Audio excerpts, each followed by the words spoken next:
Assalamualaikum warahmatullahi wabarakatuh. Bertemu lagi dengan saya, Kania Kanisa dari BPSDM, yaitu peserta Latsar CPNS Kementerian PU, batch 4, kelas A, kelompok 3.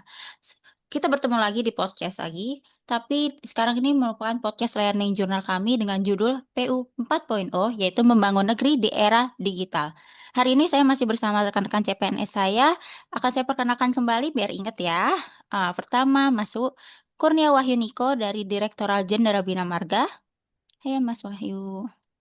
Eh, Lalu ada juga dari Jenderal Bina Marga juga dari Mbak Fania Velita, Halo. masih di Bina Marga, yaitu Mbak Erni Widiawati, Hai. meloncat ke Direktorat Jenderal Sumber Daya Air, ada Mas Muhammad Adi Pramana. Halo, Ya, lalu ada Mas Jidan Putra dari Badan Pengembangan Infrastruktur Wilayah. halo. Dan ada Mbak Karen Magdalena dari Badan Pengembangan Sumber Daya Manusia seperti saya. Oke, kita langsung masuk aja nih ke segmen tentang membangun negeri kita di era digital ini nih. Kita kan tahu nih, Kementerian PU tuh identiknya dengan pembangunan yang masif gedung, jalan. Tapi kan di balik itu ada revolusi lain ya, yaitu revolusi digital. Hari ini kita akan berbagi nih pengalaman belajar kita sama diskusi apa aja sih deh teknologi-teknologi itu yang bisa membangun masa depan PU ini jadi lebih baik dan lebih kuat. Segmen pertama ini kita membicarakan teknologi paling berkesan nih di PU. Kita pengen tahu nih, kalau dari sisi perencanaan sama desain tuh kayak gimana ya teknologinya tuh udah bagus belum membangun PU? Bisa Mas Niko? Ya, terima kasih waktu yang diberikan. Jadi menurut saya sebenarnya tidak ada yang lebih dari fundamental dari BIM atau Building Information Modeling itu sendiri. Jadi ini sebenarnya bukan sekedar informasi software terkait dengan gambar 3D sebenarnya ya. Jadi melainkan sebuah database cerdas. Jadi bisa dibayangkan sebelum satu bata pun diletakkan, kita sudah bisa mendeteksi potensi bentrokan antara jalur pipa dan strukturnya. Jadi untuk menghitung volume material dengan presisi itu sendiri kita juga bisa. Selain itu kita bisa mensimulasikan jadwal kerja juga. Nah, dari sini kita bisa menjelaskan bahwa ini merupakan fondasi dari efisiensi dan transparansi proyek itu sendiri. Terima kasih. Oke, terima kasih banget Mas pandangannya nih. Jadi bisa tahu ya masalah-masalah sebelumnya tuh kayak gimana. Nah, kalau misalnya teknologi kita cara melihat kita lokasi proyek kan kita pasti ada yang monitoring evaluasi ya, yang dari Bina Marga atau SDA. Nah, saya pengen tahu kayak gimana sih itu ke Mas Adi. Jadi kalau dulu itu kan dia survei itu butuh waktu ya. Waktunya juga lumayan lama tuh, bisa berminggu-minggu. Nah, waktu dulu itu dia masih menggunakan berbagai alat manual dan mekanis. Misalkan contohnya theodolite, water pass, kayak pita ukur atau kompas atau dan lain-lain. Nah, untuk melakukan pengukuran dan pemetaannya dulu itu masih menggunakan yang alat-alat manual. Jadi setelah dipetakan, lalu membuat sketsa langsung di lapangan, kemudian disalin dan dirapikan. Nah, pada waktu dulu itu kan sebelum hadirnya teknologi modern, masih tim surveinya itu masih ke lapangan melaksanakan tugasnya dengan cara-cara konvensional seperti itu, yang masih sangat mengandalkan keterampilan teknis, observasi langsung, serta alat-alat manual. Nah, jadi kan proses ini itu membutuhkan ketelitian tinggi dan sangat memakan waktu. Namun, seiring berkembangnya teknologi, sekarang ini proses survei dan pemetaan telah mengalami revolusi besar. Sekarang dengan adanya drone seperti untuk pemetaan udara dan pengambilan foto, memungkinkan survei area itu dalam waktu yang singkat. Dan juga ada teknologi namanya LIDAR, Itu adalah teknologi pemindaian laser yang menghasilkan data 3D dengan presisi tinggi. Nah, teknologi ini itu sangat efektif untuk membuat model kontur tanah atau bangunan. Nah, kita dengan teknologi ini kita bisa memetakan ratusan hektar lahan dalam satu hari dengan akurasi per sentimeternya. Berarti sangat akurat dong. Seperti data kontur tanah, kondisi existing. Jadi semuanya itu langsung bisa jadi menjadi model digital. Nah, perubahan ini juga bukan hanya mempercepat proses pemetaan secara drastis, tetapi juga meningkatkan keselamatan tim survei. Seperti di lokasi-lokasi yang sulit dan berbahaya, kayak teknologi drone itu dapat menggantikan pekerjaan manusia, sehingga resiko kecelakaannya itu bisa diminimalisir. Seperti itu. Wah, ini bagus banget ya teknologi sekarang tuh bisa membantu kecepatan, keamanan itu dua hal penting banget untuk kalau bisa mau nave ya. Nah, sekarang kita geser nih ke sisi pelayanan. Pengen tahu nih Mbak Fania, kalau teknologi yang mendekatkan PU dengan masyarakat tuh contohnya kayak apa ya? Nah, ini Kak bagian favorit saya. Teknologi sekarang kan udah makin maju ya, semuanya tuh serba online. Nah, karena saya berasal dari Bina Marga, cara kami untuk mendekatkan diri ke masyarakat itu eh, ada tuh Kak, kalau sekarang tuh seperti pengaduan publik. Nah, contohnya itu ada aplikasi Jalan Kita. Itu aplikasi yang disediakan PU khususnya nih di Dirjen Bina Marga. Nah, jadi itu tuh bisa jadi jembatan digital. Jadi masyarakat tidak perlu lagi bingung untuk melaporkan kemana nih kalau ada jalan yang rusak. Cukup foto, terus dia-upload, tambahkan aja detail lokasinya di mana, kronologi kejadiannya. Nah, lalu masuklah laporan itu ke sistem. Nah, ini nih wujud nyata bahwa PU tuh hadir dan mendengarkan rakyat. Digitalisasi di sini membangun kepercayaan dan partisipasi rakyat juga untuk aktif dan kritis terhadap fasilitas publik karena pada dasarnya mereka juga kan yang merasakan manfaatnya kalau misalnya akses jalan itu bagus, memudahkan mobilitas dan mempersingkat waktu perjalanan mereka juga gitu Kak. Oke, pelayanan ya bagus banget sih. Dari BPSDM juga ada sih namanya klubpu.go ID. Ini kalau misal bisa saling bekerja ngelihat, oh di gimana di Bina Marga. Kalau pengen ngelihat jembatan yang dibuat ada di klub juga. Jadi itu setiap UNOR pasti punya cara pelayanannya masing-masing ya. Nah, lanjut nih kita ke segmen yang kedua. Peran kita sebagai ASN baru melalui aksi bela negara. Kan kita bentar lagi insya Allah jadi ASN. Nah, pengen tahu nih kalau mendorong adopsi teknologi ini kan nggak alat-alatnya yang laksanin kita nih. Pengen tahu aksi bela negara di zaman kita tuh kayak gimana? Pengen tahu nih pendapatnya Mas Jiran. Oke, aksi bela negara di zaman sekarang ya. Jadi benar nih, bela negara itu nggak harus apa namanya selalu dengan mengangkat senjata. Tentunya bela di negara itu dilakukan dengan mengikuti perkembangan sesuai dengan zamannya. Di masa sekarang ini, bela negara itu bisa dilakukan dengan, contohnya kita sebagai ASN muda, itu bisa dengan mengangkat keyboard atau mouse kita. Jadi kita mengembangkan negara itu dengan apa namanya dengan mengikuti perkembangan zaman sekarang. Saya sebagai junior, kita bisa berperan juga sebagai digital katalis atau juga bisa disebut sebagai pemicu digital, yang mana bisa dimulai dari yang pertama, menguasai tools-tools dasar, yaitu dengan memastikan bahwa kita mahir dalam menggunakan aplikasi kolaborasi yang sudah disediakan sama kantor. Selain itu, yang kedua, kita bisa menjadi go-to person. Sebagai generasi muda, tentunya kita sudah terbiasa kan dengan namanya perkembangan digital. Jadi kita bisa menawarkan bantuan kepada senior kita jika mereka mengalami kesulitan dengan menggunakan software atau aplikasi-aplikasi yang terbaru. Tapi kita juga harus menyampaikannya itu dengan sopan dan beretika. Kemudian yang ketiga, kita bisa dengan mendokumentasikan proses. Yang mana langkah ini dilakukan juga agar kita bisa membagikan ilmu dan pengetahuan yang kita ketahui kepada orang lain, yang mana dapat dilakukan dengan membuat seperti tutorial sederhana atau catatan cara kerja digital yang baru dibuat dengan sederhana aja, biar orang lain tuh lebih mudah buat memahaminya gitu.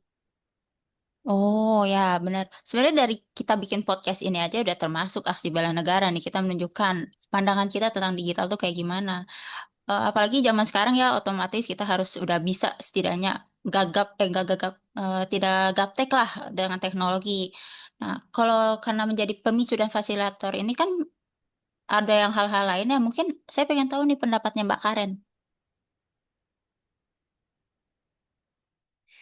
Nah, kalau dari saya ingin menambahkan, untuk aksi bela negara ini kita juga memiliki integritas digital, di mana artinya kita harus menggunakan teknologi dengan jujur. Contohnya, apabila ada sebuah data, kita harus memberikannya apa adanya tanpa rekayasa. Kemudian kita juga memanfaatkan dan memastikan teknologi untuk dipakai menutup celah korupsi, bukan malah membukanya. Seperti itu. Baik, karena dengan adanya teknologi makin bagus, tapi juga ada celah-celah ya untuk melakukan hal-hal yang tidak benar gitu. Jadi kita dari diri kita sendiri tuh harus benar juga menjaga apa namanya tanggung jawabnya. Oke. Betul. Oke, kita udah tahu nih pendapat tentang peran kita sebagai ASN baru. Kalau misalnya melalui aksi bela negara. Pengen tahu juga nih ke segmen selanjutnya, tantangan, solusi, dan manfaatnya untuk publik tuh gimana sih di era digital ini? Ide-idenya kan banyak ya, tapi perubahannya nggak selalu mulus. Jadi pengen tahu nih gimana Mbak Karen? Nah, kita bicara tantangan terbesar ya untuk generasi ini. Menurut saya tantangan terbesar itu adalah mindset dan budaya kerja. Di mana teknologi itu bisa dibeli, tapi mengubah kebiasaan itu sangat sulit ya. Banyak yang merasa itu cara lama mungkin juga bisa selesai kok gitu. Kenapa harus ada teknologi baru atau cara baru? Solusinya adalah kita melakukan pendekatan dua arah.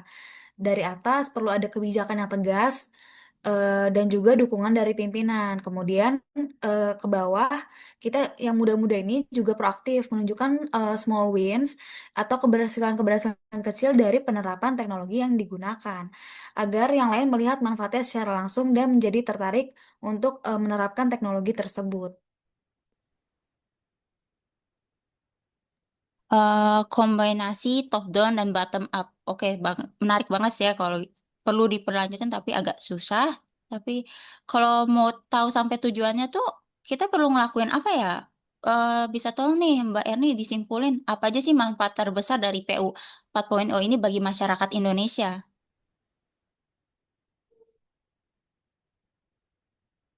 Ya, menarik sekali diskusi hari ini. Tentu pada akhirnya semua inovasi pada eh, ada yang ada di DU, yang ada di PU ini mengenai dari teknis tentang BIM, drone, lalu peran ASN bisa langsung terasa dampaknya bagi masyarakat Indonesia. Menurut saya ada tiga kesimpulan yang bisa saya dapat. Yang pertama itu infrastruktur lebih cepat. Misalnya nih pembangunan jembatan darurat pasca bencana. Kalau pakainya dengan survei drone kan desain yang bisa selesai dalam hitungan hari, bukan minggu lagi, apalagi sampai hitungan bulan ya. Ini artinya akses masyarakat yang terisolir bisa pulih jauh lebih cepat. Yang kedua, uang rakyat lebih efisien. Proyek yang menggunakan BIM bisa mencegah kesalahan konstruksi senilai miliaran rupiah. Nah, uang yang miliaran itu bisa dianggarkan untuk bikin puskesmas atau fasilitas umum yang lain.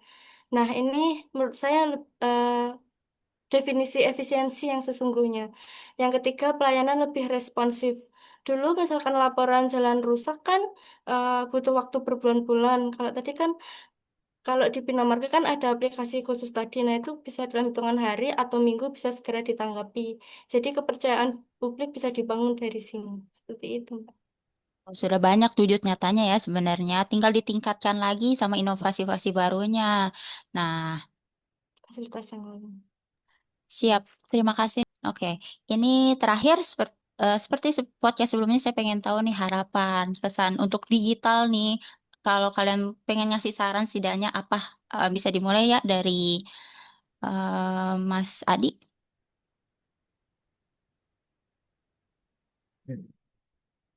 Ya, saran dari saya tentu tadi membahas teknologi ya, transformasi digital. Semoga aja dengan adanya podcast ini bisa membawa revolusi untuk Kementerian PU untuk meningkatkan seperti teknologi-teknologi yang seperti itu agar memudahkan pekerjaan ke depannya, agar proses kerjanya itu menjadi lebih cepat, kemudian lebih efisien, akurat, dan juga responsif.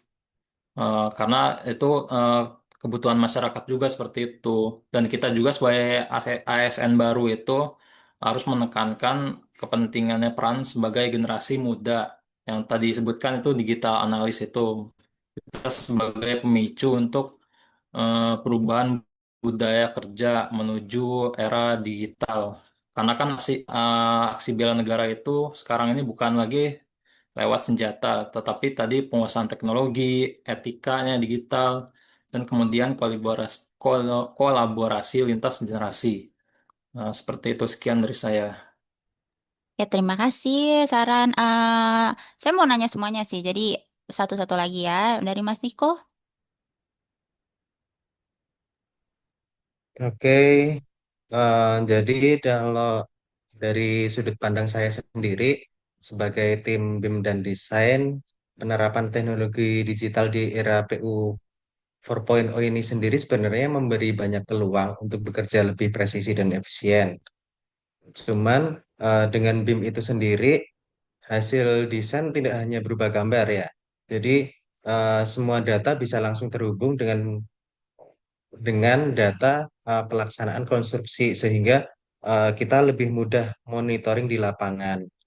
Cuman untuk tantangan terbesarnya ke depan sebenarnya lebih ke kesiapan ke SDM-nya sendiri. Jadi masih ada gap pemahaman teknologi dan resistensi terhadap perubahan. Karena itu, sebagai generasi muda, termasuk saya sendiri nih, yang sebagai menjadi pelaku penggerak dan jembatan dalam proses adaptasi, bagi saya sendiri, BIM bukan hanya sekedar soal model 3G, mohon maaf 3D, tetapi tentang memberi nilai tambah nyata, efisiensi waktu, biaya, dan kualitas desain yang lebih bermanfaat bagi masyarakat. Terima kasih. Oh, harus SDM-nya dinaikkan. Wah, tugas saya nih berarti dari BPSDM. Oke, terima kasih sarannya, Ya, Mas. kurang Hmm. lebihnya seperti itu. Oke, lanjut lagi ya. Mau bertanya nih, Mbak Fania. Ada saran, pesan, atau harapan nih digital apa sih yang mungkin sosial media di PU harus lebih baik atau gimana? Mungkin nggak jauh beda ya Kak ya sama Mas Niko sama Mas Didan. Mas Adi tadi maaf. Kan udah banyak ya eh, pendekatan kita ke masyarakat tuh ada juga tuh whistleblowing gitu ya. Jadi melalui itu harapannya sih semoga PU itu lebih bisa melayani masyarakat. Karena kan kita peran kita sebagai ASN kan pelayan publik ya, Kak ya. Nah, semoga kita lebih sigap lagi dalam melayani masyarakat, menangani keluhan masyarakat. Jadi masyarakat itu langsung pengaduan ke kita gitu loh. Jadi tanpa lama-lama lagi, kalau misalnya ada jalan rusak, semoga kita cepat benahi, semoga akses publik itu bisa cepat kita benahi juga. Jadi biar masyarakat itu semakin nyaman juga, eh, waktu perjalanannya mudah, terus mobilitas mudah, jadi kan menurunkan biaya ekonomi juga ya, itu pengaruh besar banget untuk negara kita ini yang lagi nggak baik-baik aja. Ya, itu aja sih Kak harapannya. Terima Ya, kasih. karena efisiensi juga ya, teknologi bisa mengcover beberapa hal gitu. Oke, kalau misalnya dari Mas Jidan gimana nih? Oke. Kalau dari saya sih mungkin juga kurang lebih sama seperti yang lain. Dengan adanya perkembangan teknologi ini tentunya akan mempermudah pekerjaan kita sebagai aparatur sipil negara, tapi bukan justru membuat kita jadi semakin bersantai, tapi justru akan semakin terpacu untuk terus mengembangkan diri ke depannya. Karena apa namanya, perkembangan teknologi yang ada sekarang ini tentunya akan sangat memudahkan kita untuk ke depannya dan akan memberikan diharapkan dapat memberikan impact yang besar kepada masyarakat. Seperti itu. Oke, yang terakhir Mbak Erni. Kalau saya singkat saja Mbak, Mas Mbak semua. Jadi kan dengan pemanfaatan teknologi ini harapannya sih eh, anggaran yang ada itu bisa sesuai tepat guna. Jadi setelah ada anggaran kan lebih efisien, jadi bisa digunakan untuk pembangunan fasilitas umum seperti itu. Oke, Mbak Karen, saya belum sempat nanya tadi lupa tentang harapan dan saran Mbak Karen. Gimana? Ada saran kah buat penggunaan era digital ini buat PU tuh gimana ke buat depannya? Oke, kalau pembangunan bangsa di era digital ini menurut saya tadi sebelumnya kan saya sudah menyampaikan dari segi teknologi ya. Mungkin untuk lebih menggunakan teknologi yang ada seperti paperless, jadi kita mulai menggunakan teknologi digital aja, dokumen-dokumen digital supaya juga karena paperless akan membuat lingkungan juga lebih ramah ya, ramah lingkungan supaya penggunaan kertas berkurang, jadi merembet juga penebangan pohon berkurang seperti itu. Kemudian juga pemanfaatan teknologi ini bisa dilakukan pelatihan supaya semuanya juga bisa menerapkan gitu pemanfaatan teknologi untuk kemandirian seperti itu. Iya ya, karena kita tuh persuratan masih banyak yang masih paper. Sebenarnya bisa aja didigitalisasi, tapi kan harus pelan-pelan. Dengan ya lingkungan pasti pentingnya sih. Oke, makasih Mbak Karen atas sarannya. Diharapkan bisa ke depannya benar-benar dilaksanakan. Nah, karena terima kasih nih teman-teman. Kita diskusinya udah sangat mencerahkan tentang digital ya. Jadi bisa kita simpulkan nih, PU 4.0 itu bukan hanya tentang alat-alat drone atau aplikasi, tapi juga perubahan cara pikir kita, cara kerja kita ini. Gimana sih kita calon-calon ASN PU tuh menjalankan aksi bela negara juga mengkaitkan dengan digitalisasi ini untuk membangun negeri dan membangun Kementerian PU menjadi lebih efektif, transparan, dan akuntabel. Nah, terima kasih sekali lagi juga untuk rekan saya, para calon-calon PNS, dan terima kasih kepada seluruh pendengar. Mari kita bersama-sama menjadi bagian dari perjalanan untuk membuat PU menjadi lebih baik dan lebih kuat. Saya dan rekan-rekan pamit undur diri. Wassalamualaikum warahmatullahi wabarakatuh. Dah.